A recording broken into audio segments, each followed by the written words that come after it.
आता आपल्या आवडत्या मालिकेचे संपूर्ण भाग मालिका प्रसारित झाल्यानंतर लगेचच पाहू शकता फक्त सन नेक्स्ट वर. भारतातील प्रेक्षकांसाठी मोफत सेवा.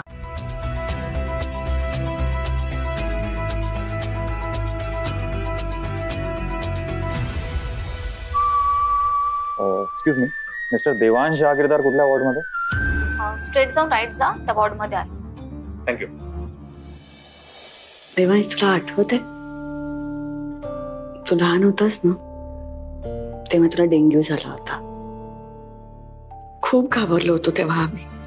वहिनी पाण्यात देव घालून बसली होती रात्रभर आणि मी ही अशी तुझा हात हातात धरून रात्रभर तुझ्या उशाशी बसले होते. त्यावेळी कसली तरी भीती वाटली होती. कसली माहित नाही, कदाचित तुला गमावण्याची भीती होती. पण तेव्हा मी मनाशी ठरवलं होतं काही झालं तरी तुला यातून बाहेर काढायचं. मग हळूहळू तू बरा होऊ लागलास आणि घरच्यांच्या चेहऱ्यावर स्माईल आली.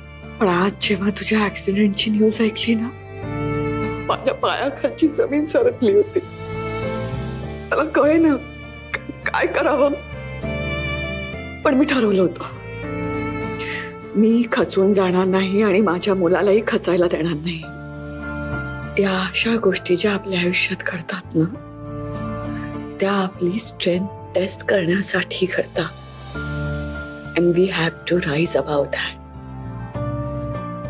तू स्ट्रॉंग आहेस आणि स्ट्रॉंग राहून तू या परिस्थितीला सामोरं जाशील.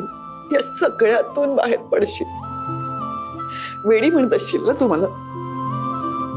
मला स्ट्रॉंग राहायला सांगते माझी आई आणि स्वतःच रडते म्हणे. पण देवांश, मी आयुष्यात काहीही सहन करू शकते.